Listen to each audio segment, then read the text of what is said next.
प्रिय छात्र एवं छात्राओं, सुप्रभात।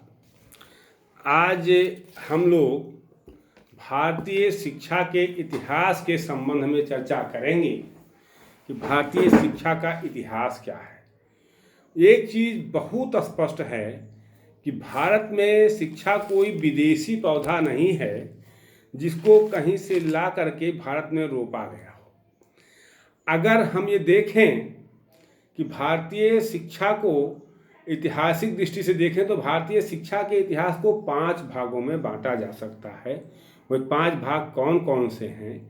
पहला है वैदिक कालीन शिक्षा, जो 2500 ईसा पूर्व से लेकर के और हम यूँ कहें कि लगभग 600 ईस्वी तक 600 ईसा पूर्व तक इसका कार्यकाल माना जाता है। इसको वैदिक कालीन शिक्षा व्यवस्था कहते हैं। इस पर हम बाद में चर्चा करते हैं। पहले हम लोग इसको कालखंड को हम लोग कंप्लीट कर दें। दूसरा जो है वो है बौद्ध कालीन शिक्षा व्यवस्था, जो 600 ईसा पूर्व से लेकर के और 1200 ईस्वी तक माना जाता है, जिस समय में बौद्ध कालीन शिक्षा के आधार पर बौद्ध धर्म का प्रचार प्रसार हुआ और बौद्ध मठ और विहारों में शिक्षा प्रदान की जाती थी। तीसरा खंड आता है भारतीय शिक्षा के इतिहास का मुस्लिम कालीन शिक्षा। मुस्लिम कालीन शिक्षा 1200 से लेकर के और लगभग 1700 तक के काल तक का जाता है, 1700 ईस्वी तक। इस काल में अनेक मुस्लिम आक्रमणकारियों ने हमारे देश पर शासन किया, हमारे देश पर आक्रमण करके शासन किया और हमारी शिक्षा व्यवस्था को प्रभावित किया। हम उस पर भी चर्चा बाद में, मुस्लिम शिक्षा व्यवस्था की जब चर्चा होगी तो हम उस पर चर्चा करेंगे। और चौथा कालखंड है ब्रिटिश कालीन शिक्षा, जो लगभग 1800 से लेकर के और 1947 1700 से ही शुरू हो गया था, 1700 से और 1947 तक का पीरियड जो है वो ब्रिटिश कालीन शिक्षा व्यवस्था माना जाता है। इस समय में यद्यपि ईसाई मिशनरियों ने अपने धर्म के प्रचार प्रसार तो किए, लेकिन शिक्षा की व्यवस्था में उनका जो सुधार है, जो गुणात्मक वृद्धि हुई, जो मात्रात्मक वृद्धि हुई, हम उस पर भी चर्चा करेंगे। क्योंकि इन्हीं के कालखंड में वुड का डिस्पैच आया था, वुड का घोषणापत्र मैकाले मिनट्स, इस पर चर्चा होगी, वुड डिस्पैच पे चर्चा होगी, हंटर कमीशन पे चर्चा होगी, कलकत्ता विश्वविद्यालय आयोग पे चर्चा होगी। इन सब पे हम लोग बाद में चर्चा करेंगे। पहले हम इस कालखंडों को देख लेते हैं। और 5वां कालखंड जो है वो है, उसको आप आधुनिक काल यानी स्वतंत्रोत्तर काल मानते हैं। आप स्वतंत्रता के बाद के काल को माना जाता है। तो इस तरह से अगर हम देखें तो भारतीय शिक्षा के इतिहास पर दृष्टि डालने से इसके 5 कालखंड सामने आते हैं।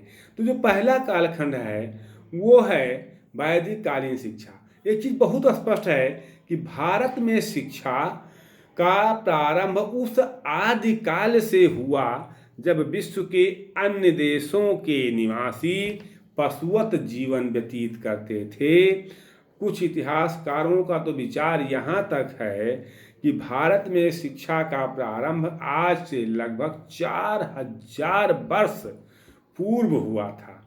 प्राचीन काल में मुनियों एवं महर्षियों ने सभ्यता के उषा काल में ही शिक्षा के महत्व को समझ लिया था। इस बात को हम लोग जान रहे हैं, समझ लिया था कि शिक्षा के द्वारा ही व्यक्ति या मानव जाति, समाज व देश का कल्याण संभव है।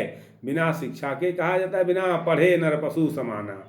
तो शिक्षा को त्रिनेत्र कहते हैं। तीसरा नेत्र, 2 नेत्र तो सबके होता है, तो और तीसरा नेत्र जो शिक्षित होता है उसको होता है। तो इस दृष्टिकोण से अनुप्राणित होकर मुनियों एवं महर्षियों ने देश में शिक्षा की समुचित व्यवस्था की थी।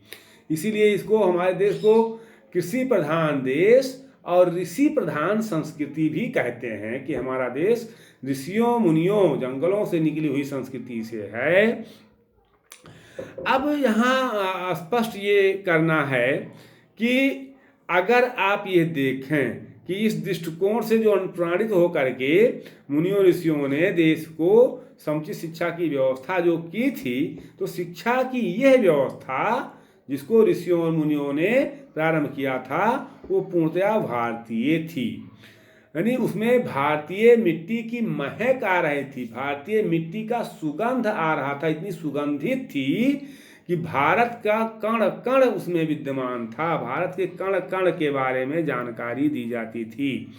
इसी प्राचीन भारतीय शिक्षा व्यवस्था ने शताब्दियों तक भारतीय वैदिक संस्कृति एवं साहित्य को संरक्षित रखा, सुरक्षित रखा। इसके साथ ही दर्शन, न्याय, गणित, ज्योतिष, आयुर्वेद आदि विषयों में या आदि शास्त्रों के ज्ञान क्षेत्र में इसके मौलिक विचारक तथा मनीषी उत्पन्न करने में भी सफल हुई। यानी इन विविध विषयों में भी बहुत अच्छी जो है एक तरह से शिक्षा व्यवस्था थी उस समय। अब यहाँ बात यह है कि जिससे आज अब उनसे जैसे मान लीजिए ज्ञान क्षेत्र में मान लीजिए गणित है, ज्योतिष है, भौतिक शास्त्र है, तो उससे आज भी हम लाभान्वित हो रहे हैं, उसमें कहीं कोई दो राय नहीं है, और जिससे आज भी हमारा देश गौरवान्वित है। हम कहते हैं कि भारत जो है विश्व गुरु था, तो विश्व गुरु तब था, कैसे था? हम आपको आगे चर्चा करेंगे मैकाले विवरण पत्र में कि मैकाले ने जब भारतीय भाषाओं को गाली देते हुए कहा था कि भारत में देसी भारतीय भाषाओं में शैक्षिक एवं वैज्ञानिक ज्ञानकोश का अभाव है, तो सूर्य एवं दुबे एक विद्वान हुए, उन्होंने कहा था कि मैकाले साहब इतिहास के प्रकांड विद्वान होते हुए ये कैसे भूल गए और गलत तथ्यों का गलत विवेचन कैसे कर बैठे कि जब उनके पिता जंगलों में नंगे घुमा करते थे और कच्चे मांस से अपना उदर पोषण किया करते थे, तब भारत अपने ज्ञान की ज्योत से विश्व को प्रकाशित कर रहा था।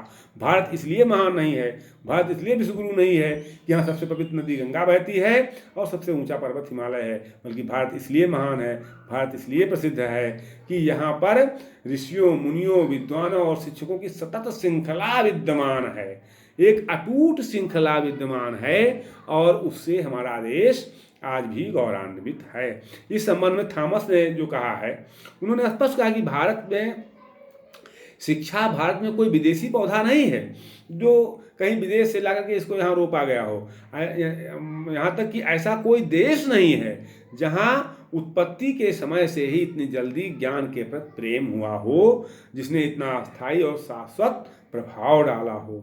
तो वैदिक काल के सामान्य कवियों से लेकर के और आजकल के बंगाली दार्शनिक तथा शिक्षकों एवं विद्वानों का अटूट श्रृंखला भारत में मिलता है।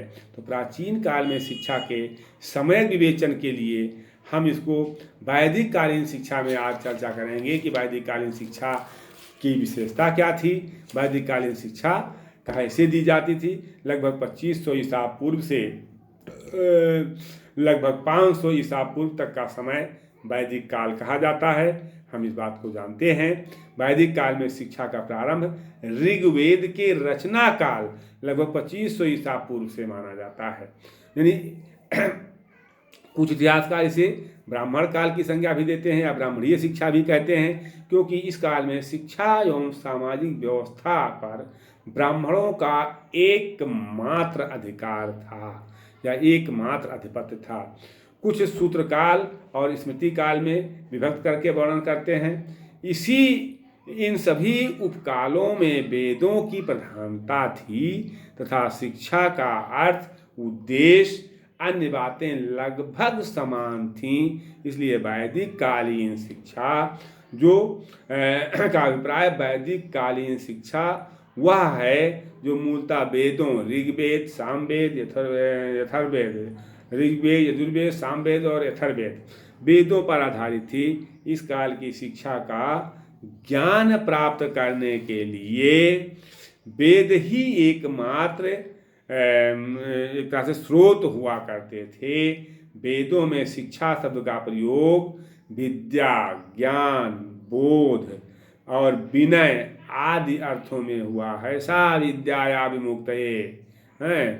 तो इस तरह से अगर देखें तो सायण ने ऋग्वेद भाष्य भूमिका में लिखा है कि जो स्वर, वर्ण, मात्रा आदि के उच्चारण प्रकार का उपदेश दे, शिक्षा दे, वही शिक्षा है। तो शिक्षा को जो अंतर ज्योति माना जाता था, इस तरह से जिसे प्राप्त करके मनुष्य संसार के सभी बंधनों से मुक्त होकर जन्म मरण से छुटकारा पा जाता था, अर्थात मोक्ष प्राप्त करने का आधार माना जाता था। हम फिर और अगले वीडियो में चर्चा करेंगे। अगर आपको वीडियो अच्छा लगा हो तो प्लीज़ सब्सक्राइब और लाइक ज़रूर कीजिएगा। बहुत बहुत धन्यवाद आप लोगों को।